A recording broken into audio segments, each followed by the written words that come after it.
colours, but they're not seeing it like everyone else. But they believe, because they think everyone else sees the same colours as they do. It's only when they do a test for colour blindness that they actually know they're colourblind. And often they're very shocked that they're colourblind. They don't even want to believe the doctors. It's actually very interesting. I had a monk at my monastery who was colourblind. And it was very interesting. Because that's where I developed a simile because of interacting with him. And he would see colours totally different. And the amazing thing was that before he was a monk, he would see reds, yellows, and kind of totally different from everyone else, different colours. But before he was a monk, he was worked on Airbus airplane engines, and so had to do all the electrics and things like that. And so, but he remembered the colours as it was, but in a different sequence. There was a different colour for him than actually what was on the chart. And he had to memorise those rather than look it up in the book. It says red, where his red was a green. Yes. or an orange, I can't remember what it was. But anyway, it's very different. So, it's actually very interesting. Someone who's colourblind, they think they're seeing the world as everyone else, but they're actually not. And that's what we're doing. We think we're seeing truth, but we're not. We're seeing it through the perception of I am. We're seeing it through the mirror of I and the object, or I and something else. And therefore we're misconceiving the experience completely. And so that's what that samadhi does. It's a stilling of a lot of the functions of I. Stilling body is, we perceive that as I, we still that down. Feelings, we're stilling all those down, calming them down. There's only wholesome feelings, rapture and happiness, equanimity. We're stilling thought down. That's the biggest delusion. We're stilling all our perceptions down. When we're stilling and calming that down, and it goes to absolute stillness, and when you've got that stillness, you've got a contrast. When you've got a contrast, then when you come out of that state and start experiencing conditioned phenomena arising and ceasing, all the contact coming in, then you see that as dukkha. Because you've been in a state where those experiences have been diminished. It's like we're sitting in a quiet and the cup comes, the tractor comes. There's a contrast there. It's really quiet, then you notice the noise. If you're living in the busiest street in New Delhi or something like that, in the market area or in Benares, yes, in the market area, and so the noise and the busyness, the honking and that, after a while you get used to it. It's very interesting when I've had people from Bangkok here who've been, the Chinese people have lived in the Chinese town, in Chinatown, the busiest part of Bangkok. They come here, they can't sleep because of the silence. They're used to the noise, so familiar that is normal. When we go there, I go there, I can't sleep because of the noise. So that, it's when you actually withdraw yourself from that noise and everything calms down, then you go back to Chinatown or Mumbai, then you hear the noise. Because you've been in a quiet place. If you're always in the noise, you get used to that. And that's where we're always immersed in the five hindrances. That's what we think. That's our colour blindness. We think that's the way the world is.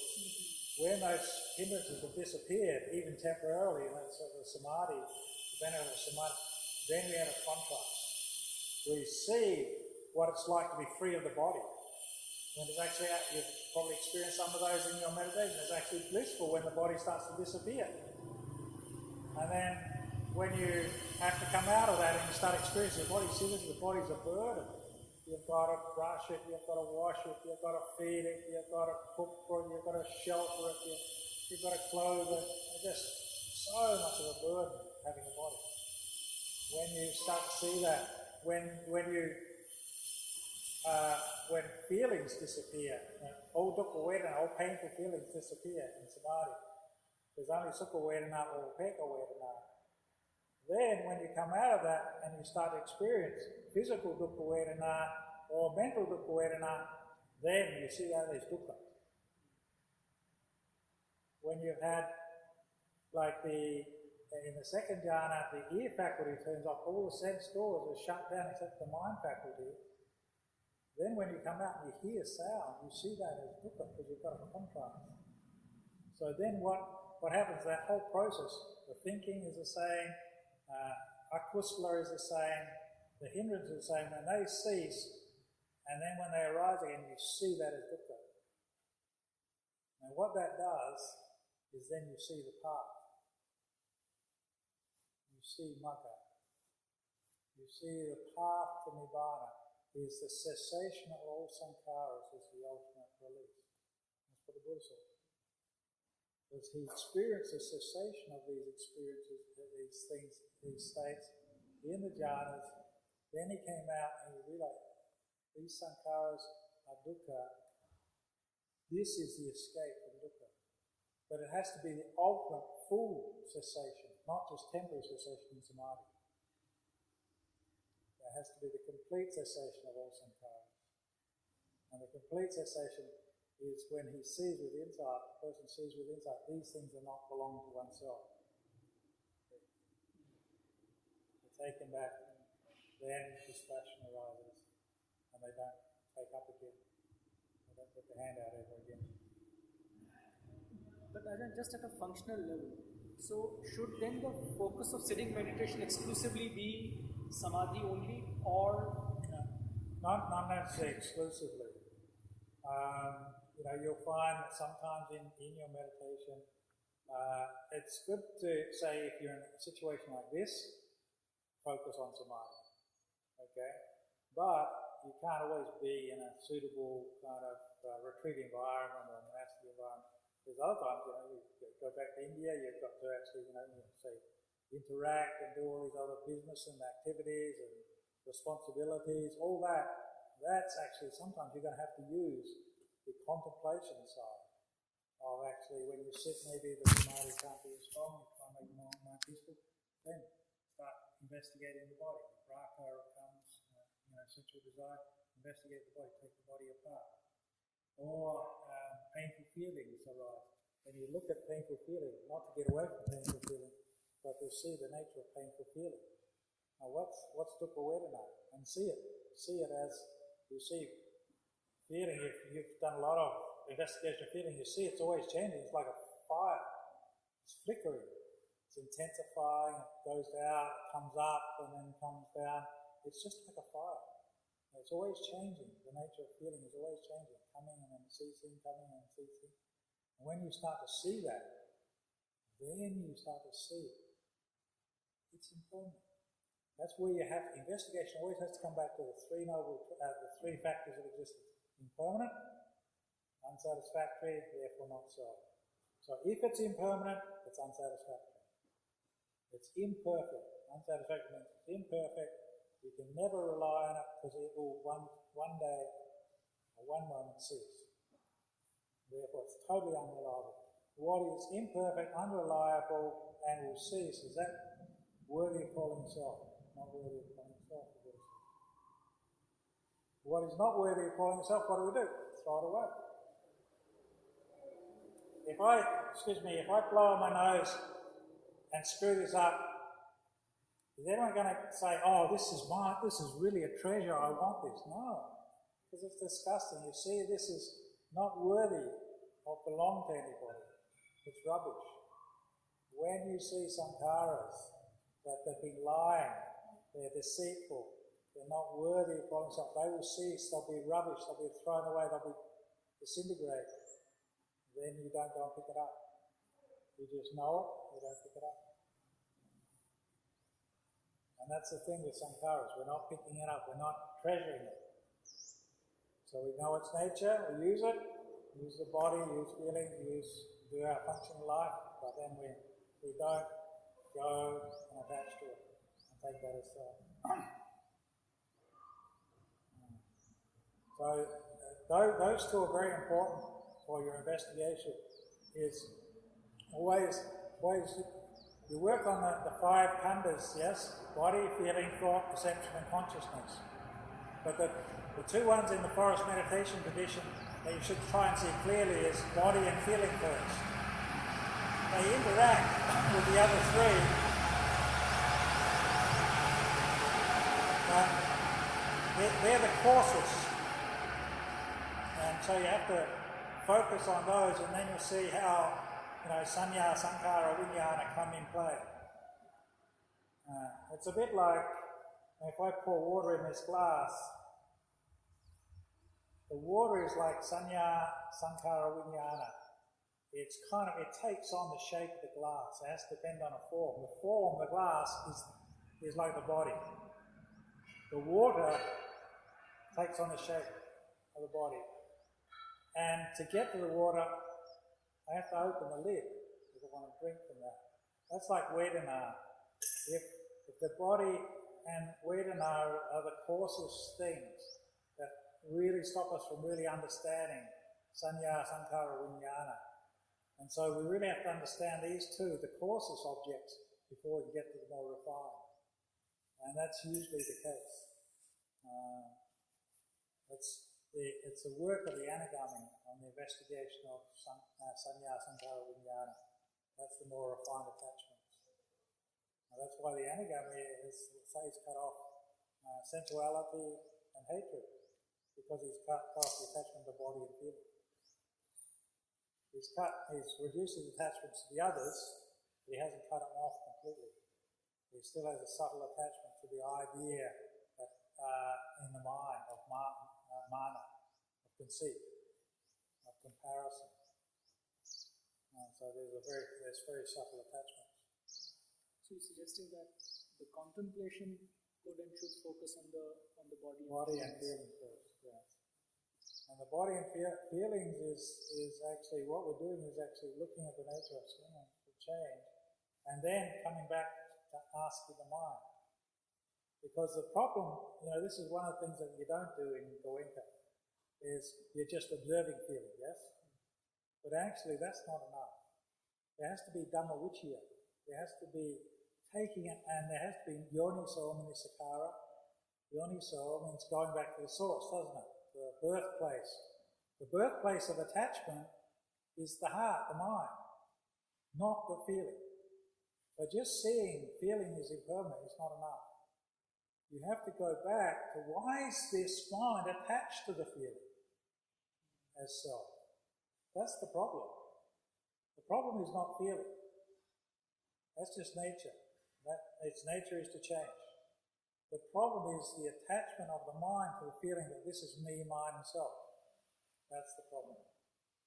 So what we do is when we see feeling, so we're sitting meditation, we see feeling arising and passing away, we see that feeling, then we have to come back and ask, if this feeling is impermanent, is it satisfactory or unsatisfactory?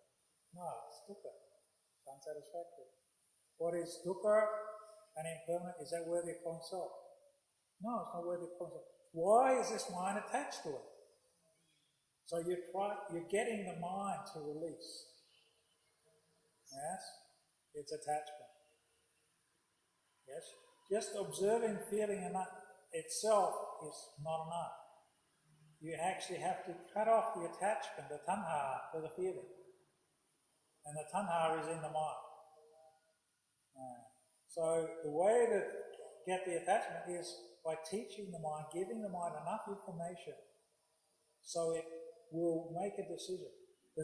One of the famous meditation teachers teaches it like, it's a very beautiful simile. It's like you're in a court case. Okay, you've got the judge. You've got the accused in the court case. The accused is defilements. Defilements will always tell you, the body is beautiful. That's Michaditi. Always tell you, the body is beautiful, the body is permanent, feeling is beautiful, feelings are permanent, the body is self, feelings are self, and all the other khandhas, yes? We're always telling you lies, yes? been doing it for endless cycles of existence. And we've been believing it. So we've got this liar in the docks, being accused. We know we always lie. We have to be the prosecuting attorney. Yes? The judge is the Buddha. We have to use Dhamma to interrogate the accused, to prove to the judge he's a liar. Yeah? And so what we're doing is this, we have to use examples.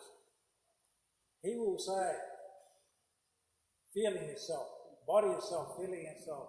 So you're saying, okay, this feeling I'm having, is it impermanent or permanent? So when we see feeling, we treat it like we're a prosecuting attorney. Is this permanent or impermanent? The mind will want to say, oh, it's permanent, it's me. You have to then say, if it's you, then it has to be permanent and worthy of calling yourself. It has to be permanent, it has to lead to sukha.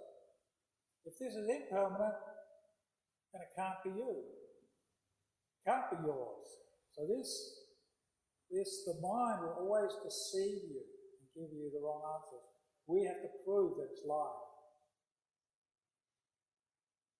By giving it facts. See, the pain has just changed. So feeling is impermanent. Feeling is not self. Can't attach to feeling. When you keep on investigating, contemplating, then you start to see that this mind is starting to see that this is impermanent. And then, what happens to the accused, when you start accusing them, see that feeling has passed away, it's not self, he gets frightened because you found him out. He won't answer. Very interesting, he'll go quiet. The mind will go quiet. And then you get good samadhi. But we actually have to then investigate even that silence, is that permanent or impermanent? It's impermanent. Is that happiness permanent or impermanent? It's impermanent. Therefore it's not self. Can't take it to be self. So we have to keep on going in. So that's actually how we investigate feelings or the body, is we start to see it like the prosecuting attorney. Does this hold up to the Buddha's truth? The Buddha's truth is a law. We have to uphold the law as a prosecuting attorney. If you say body is permanent, that doesn't hold up to the law. If you say body is self, that doesn't hold up to the law. If feeling is permanent, doesn't hold up to the law. Then you abandon that, what's being said. So that's actually how we investigate feeling. You're seeing the sankharas operating, but you're then coming back to the attachment to the sankharas. Why is it attached when this is impermanent? There's a very beautiful sutta. The Buddha's talking to the monks, and he says, "Venerable monks, see the tree, the leaves in the forest. If somebody goes to that forest and sweeps up the leaves and incinerates them, burns them, will you be upset?" I said, "No, Venerable Sir." He said, "Why?" "Because the leaves of the forest don't belong to us." He said, "So too, body, feeling, thought, perception, consciousness don't belong to you. They're impermanent, they will disintegrate, they will break up. Don't attach to it as being belonging to you."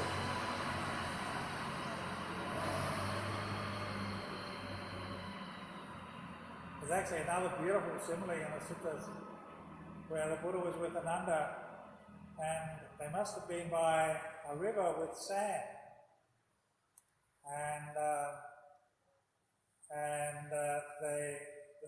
the children were playing sandcastles. It was obviously an ancient game, yes, making sand and making a kind of like a house, and then kind of taking wet sand and making buffaloes and making carts and stuff. And then the children started playing, but then they started arguing about the sand piles, yes? Mine's bigger than yours, mine's better than yours, mine's more beautiful than yours, yes? And then they started arguing and fighting over the sandcastles. But as they were fighting, the river was starting to come up more and more.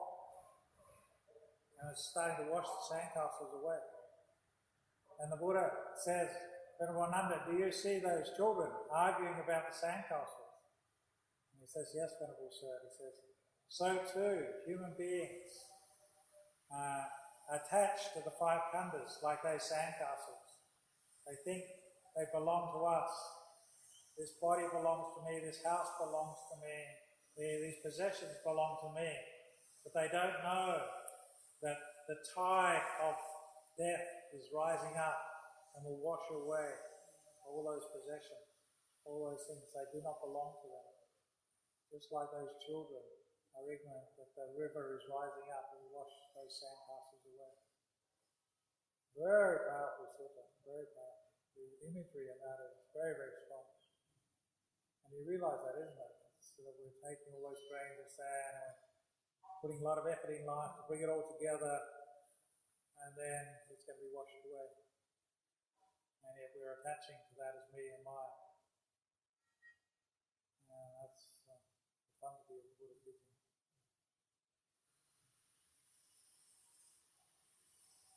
So sitting meditation may actually also help in absorbing this and not just having an intellectual understanding of it. Yeah. That's very, very important. The practice is really where it's all about. And also one has to be just consistency. Trust yourself that it's not necessarily things happening quickly or things happening dramatically. It's that steady, even practice. Sometimes over a long period of time, the mind matures and ripens for liberation. And the Buddha actually talks about that. He talks about one of the monks of the Buddha's attendants, or early attendants, not another thing. He was walking with the Buddha, and they saw this beautiful, which is all over India, this beautiful mango grove. And he was thinking, this mango grove is such a pleasant place. It's really suitable for striving. So his name is Mediya. So he said, he was carrying the Buddha's bowl and robes for him. He says, attendant, there's the two of them. And he said, I would like to go and strive for liberation in this mango grove. And the Buddha said, Mediya, wait till another monk comes, then you can go off and strive. And he got, kind of really hot under the collar, and he wanted to do it now. And in the end, the Buddha sort of suggested 3 times, and he ended up putting the Buddha's bowl and robes down in the road and walking off and going sitting meditation. So the Buddha took them and he went off and sat under a tree. And he went into that mango grove, and when he started sitting, his mind was overcome by the hindrances. He started getting drowsy, he started having all these thoughts, and he started sort of thinking about home, thinking about this and that, distracted, bitten by things, and he didn't get peaceful at all. And he was thinking, oh, it's wonderful, it's marvelous, here I am intending to strive for liberation, and then my mind is restless and distracted, and I'm trying to get peaceful. And so he goes back to the Buddha. And then the Buddha says to him, he explains what happened, and the Buddha says, yes, if a mind is not ripe for liberation, it will not arise. And he says there's certain conditions which makes a mind ripe for liberation. And one of the most important things is noble companionship, yes, good spiritual advisor,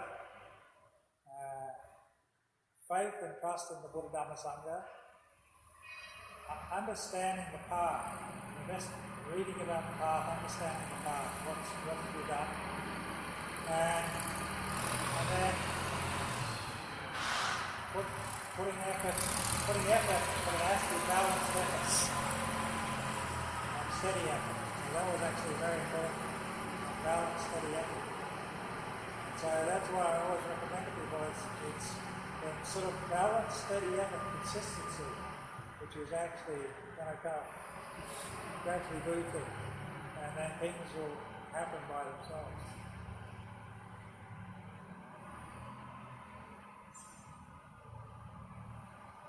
Yeah.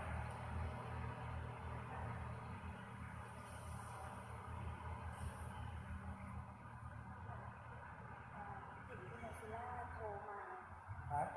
ติ๋มคุณนิสุราโทรมาว่าเรนนี่ใช่ไหมคะเขาอยากจะมากราบพระอาจารย์แต่ว่าเขาจะมาเมืองไทยช่วง15 ธันวาคมวันพฤหัส15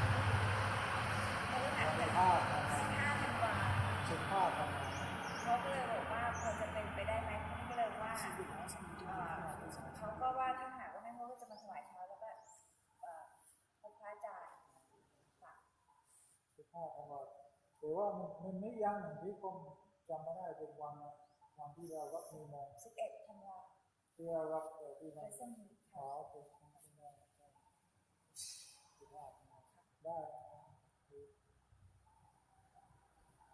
เช็คแบงค์ค่ะ100 วันกิน11ประมาณอาทิตย์ก็ต่อซาได้ไม่ต้องรอแล้วก็เขาบอกว่าหรือว่าเขาอยากจะขอเวลาเป็นส่วนตัวก็เลยว่าวันธรรมดาก็จะตอนแรกก็จะมาเสาร์อาทิตย์แต่ถ้าเสาร์อาทิตย์คงจะยากก็จะส่วนตัวแล้วเขาก็เลยจะมาทั้ง2 คนแล้วก็เขาบอกว่าถ้าเสร็จแล้วก็มีโอกาสก็อยากจะนิมนต์พระอาจารย์ไปเปิดสวนกุหลาบใช่ไหมไปเปิดก่อนเปิดก็มีกุหลาบ20,000 ชนิดอะไรพวกนี้ที่พี่สาวที่แดง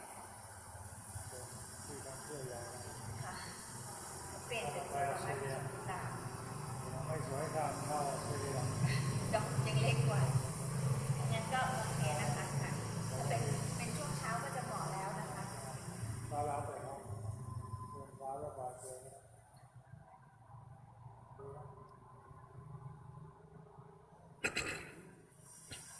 So, one question. So, you have been managing this big monastery and making sure that everything is working fine. And this sort of similar in when we, in our day-to-day living, we have work to do and home. Sometimes what happens is that those things become so overwhelming to us and it brings a lot of stress and suffering. And then there doesn't seem to be a way or anchor which we can hold on. So maybe if you can give your... That's a good question, actually, very good question, because that's very important. How to balance practice of daily life. And that's actually one of the wisdoms Ajahn he put a lot of stress on just not trying to make meditation as kind of artificial, that it's separate from life. Because what you do is then you're having to do 2 separate things and then they get in conflict, yes? Time for my business and work and activities and family, and then time for my meditation. What he said is treat life as meditation. And so when, say for example, there's formal meditation, that's meditation, and there's informal meditation, which is what life is. And that's when you're talking on the phone to develop mindfulness. When you're writing or typing on a computer, you develop mindfulness. Whatever you're doing, you have to be aware and focus 100% on that, be engaged, and avoid distractions. And you have to train yourself. For example, one way he would get us to train ourselves. For example, supposing I thought, I'll go and wash this spittoon. And I pick up the spittoon and go and wash it, and I think, I'll talk to you. And then I'm holding the spittoon and talk to you, and then I think, well, no, I have to go out and check on put the plants and the workers. And so I'm carrying the spittoons, talking to you, going looking at the workers. I keep on doing that, and then I forget, after 100 different things that I'm actually supposed to be washing the spittoon. So one of the ways he would train us is, for example, if I'm getting up to do something, I'm going to watch the spittoon and I think, I want to talk to you. And I was like, hang on, whoop. You're intending to watch the spittoon. You have to balance up what's really important. Okay, sometimes speaking to this person is very important. You forget the spittoon, you put it down, and it's necessary to speak it. But other times, they're kind of equal. If they're equal, you do the job first. Because what happens is you'll get into the bad habit of distracting yourself and jumping onto a second thing. Yes? So you actually have to train yourself not to do that. And the mind wants to do it. And it thinks, oh, just go into this room to get something, and then it thinks, oh, hang on, I'll check my email or something like that, yeah? Yes?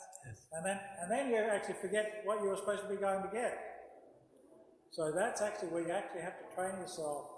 Okay, I'm going to go do this, and you think I'll get the... well, I'll do this first, then do that. That way you're 100% doing this, and then you're 100% doing the next step. And that's actually very important. The other thing is, learning to prioritize in terms of activities, in terms of time. So, there was a very good lecturer at Harvard University. I heard about this lecture he gave. He went into a lecture room, and on the dais he had a cup, and he took a cup out and he didn't say anything to the students, and he started putting big rocks in it. About 3 or 4 different rocks in it.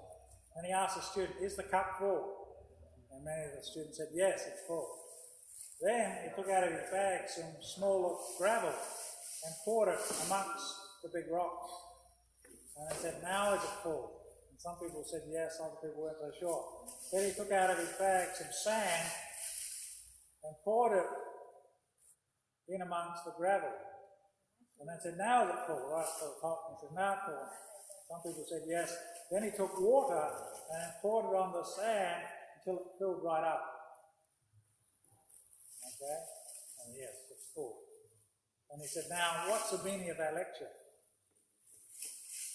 And he said, the meaning of the lecture is that life is limited in terms of time and possibilities.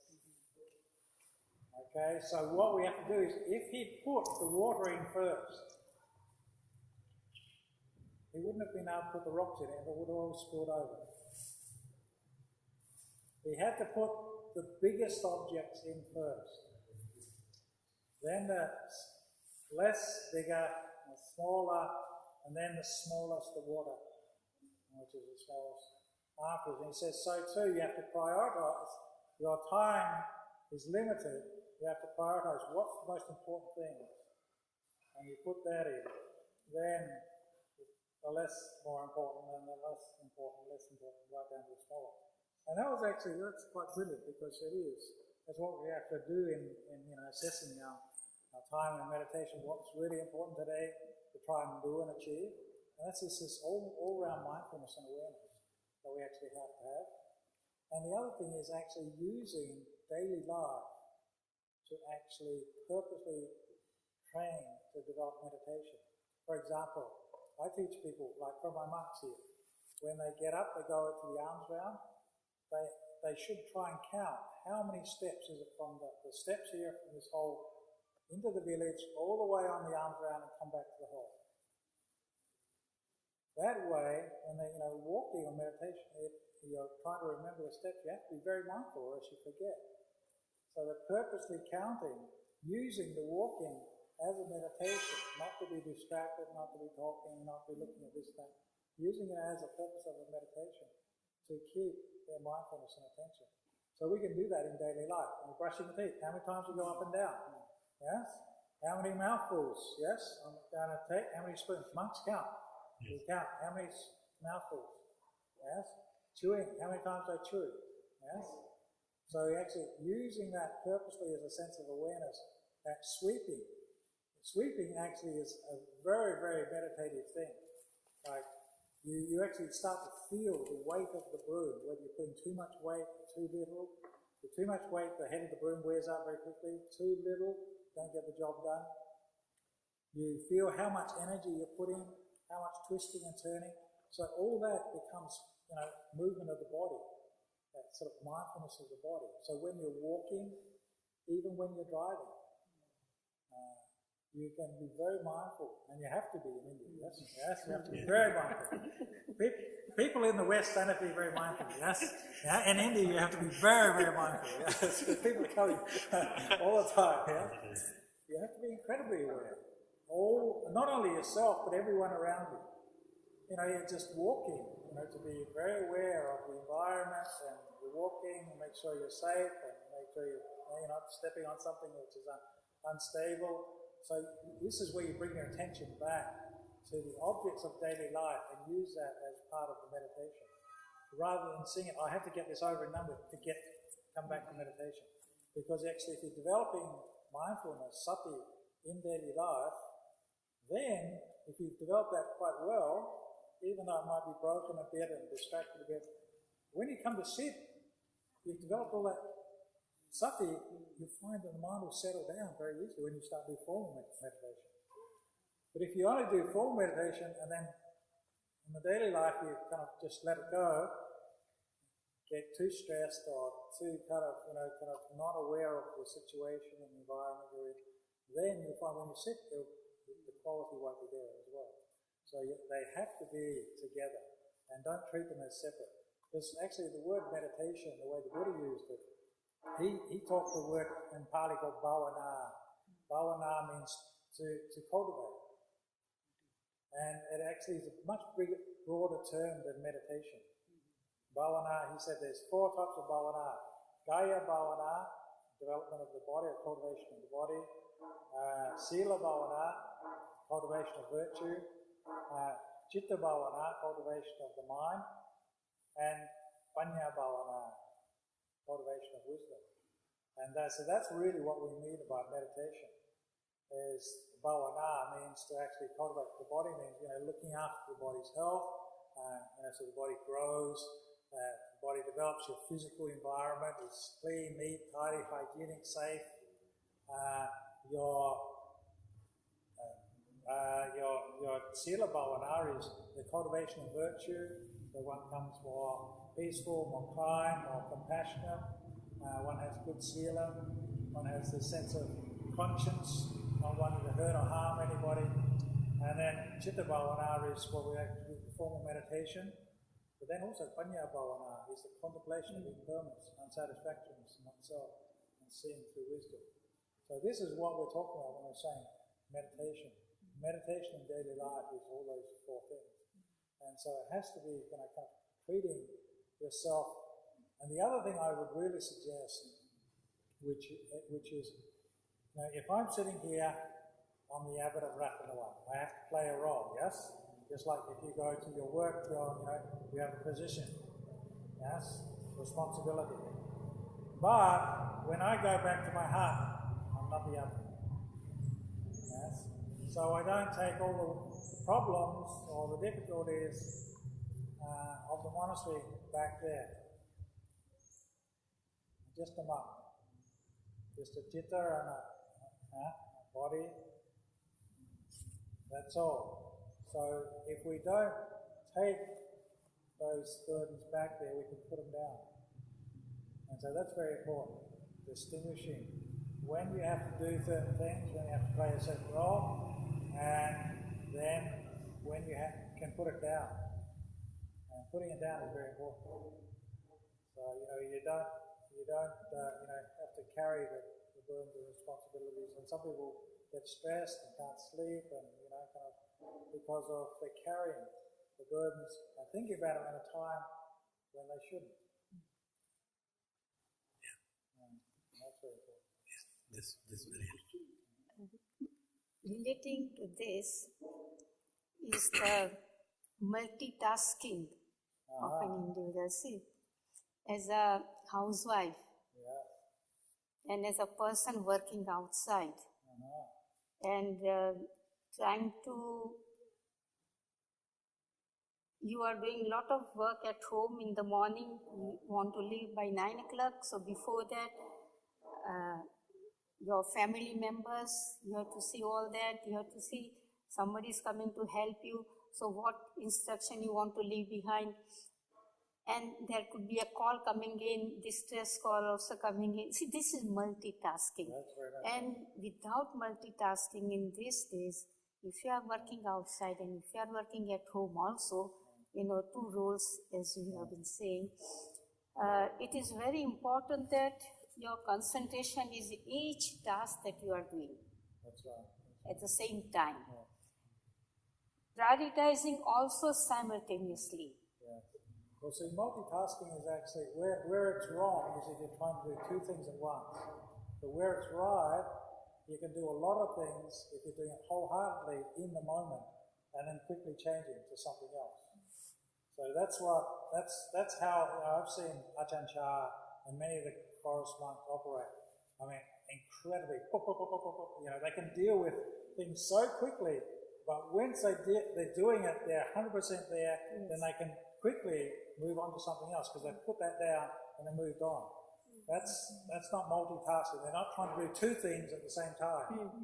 That's where you make mistakes, and that's where accidents occur. That's where problems arise. But if you're doing something 100% and then quickly changing, and that's where a lot of people have the misconception that actually, if you're meditating, you only do things slowly. Kind of really slow walking like the Mahasi technique, or you kind of eat very slowly, or you deal with a problem. Oh, let me think about that. That's not true. Actually, when mindfulness or wisdom gets very sharp, it actually can deal things. And that's incredible. It's so sharp, it's so bright, and it's so distinct, it's so clear, and it makes decisions and it doesn't make mistakes. And it's not multitasking. It's one tasking completely, and then on to another task. So it gets many tasks done, multitasks done in a very short period of time. But it's not trying to do two tasks at the same time and the mind's jumping between the two. That's usually when mistakes happen and confusion happens. But in daily life, give an example. This is what happens to me and this is what I do. And I would like your reflections on that. Like I have put something on the gas burner to cook, and I know it's going to take time. Meanwhile, I have only 1 hour within which I have to manage my time, manage my own self and various other roles.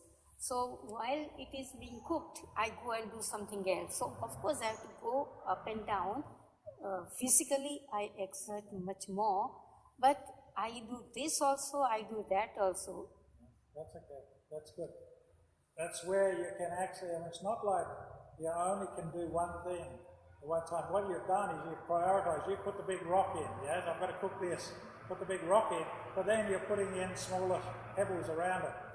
Because you know you can fill in that time skillfully with other pebbles. That's okay. The problem is if you forget that you've got the thing on the cooker because you've got caught up in other things. That's when mindfulness has to be very sharp. And you can see here, like a lot of things happening. This is not a busy day. Sometimes, the monastery can get in a big ceremony, can get incredibly busy. And so you're having to deal with hundreds of people, sometimes thousands of people would have here sometimes. Having to deal with that, deal with the situation, deal with the problem. If something comes up, someone has an accident, you've got to bring a ambulance. Things are happening all the time. That's not the issue. The issue is how mindful and skillful we can deal with the task. And that's, you're developing that skill. But then also we have to develop the skill is when you come to sit meditation, don't multitask. Yes? You put all those multitasks down. Because one of the great difficulties of somebody who's very skilled at managing, and obviously you are, having managed a family and a work and things like that, responsibilities, and all of you, is we tend to try and manage the mind. Yes? And multitask the mind. Put it into compartments and I've got to do this, make this, mind a bit more happier or a bit more kind of peaceful or a bit more relaxed. And then we become the manager. And then we become like the person standing over the person doing the work. Yes?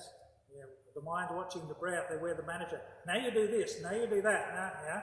It's like, have you ever had somebody standing over you when you're trying to do something, you're trying to cook something, and then someone is telling you how to do it, yeah?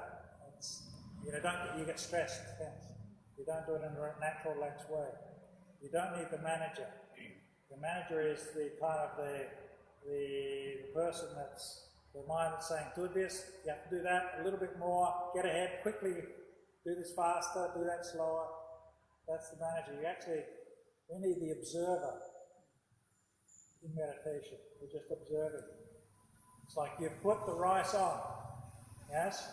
You've plugged in the cooker, you put the water on, and everything is set up. You have to have the patience then to know, just to sit and observe, okay? The rice is cooking. And you know, if you keep on opening the lid, it takes forever, yes? You have to know, okay, it's going to take a while. And it's the same too with meditation. When we try and sit, we can't force it to be peaceful straight away. It's like cooking the rice. We have to put all the ingredients in. The awareness, the attention, the mindfulness, the focusing on the object. And then when they're there, you have to just keep the warmth there, the electricity plugged in, the heater cooking, the gas on, to gradually cook it. We can't put too much gas on, because it burns. It's going to take its own time. But gradually it will get riper, and it will get cooked, and then it'll be ready. So we have to be very patient at that time. The manager can't come in and say, hurry up, quicker, better, faster. Yes? That's very important. One question Yes. is about the nature of consciousness. Now, according to the sutras, this consciousness is also one of the five khandhas. Yes. It is anicca and its conditions. The consciousness the Buddha defines very clearly, very different from, say, Brahmanism or, because in Brahmanism, even Christianity or Hinduism, it's almost seen as a separate ultimate self. Whereas the Buddha defines consciousness as the ability to know. The knowing through the eye. When we have a functional eye, physical eye, and we have the eye consciousness, and there's contact with an object, we see an object. When there's contact, there's a physical eye that's working, then eye consciousness arises in the mind, meaning I know that object. Ajahn Sumedho says that consciousness is universal and it is... Well, that's what it is. This knowing is universal, yes? Universal means it is permanent, not arising. No, it's not. Constant. Yeah, the Buddha never describes consciousness as a permanent thing. He actually always says consciousness is impermanent. Constantly impermanent. Yes, consciousness is impermanent. If I look at this and I turn away, that's gone. That visual eye contact, if I shut my eyes, the visual eye contact is impermanent. So the consciousness is defined in terms of the six sense faculties and the ability to know. So it's the knowing which is defined as consciousness, something that is known. And it's known, sight is known, sound is known, taste is known, smell, touch is known, and thoughts are known. Concepts are known. Awareness is permanent. Which one's permanent? Nothing is permanent. Yes, exactly. So that's actually, that's the really subtle one, where we actually see that things arise into consciousness, it's known. That's what we call consciousness, is when it arises and there's contact. It comes into contact, it's known, but then it falls away. Something else is known, something else is known. That's when you actually see that consciousness is not a universal entity. But because of the continuity of knowing, then we think that consciousness is permanent. We assume that consciousness is self. We haven't seen the subtlety that is fading away all the time. But you've got 10 minutes to go and see Lumpur later, so Yes. that's most important.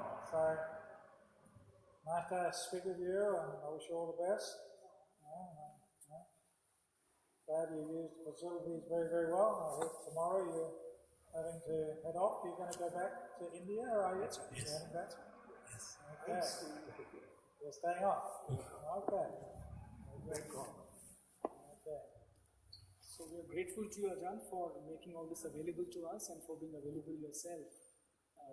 Very much appreciate your availability.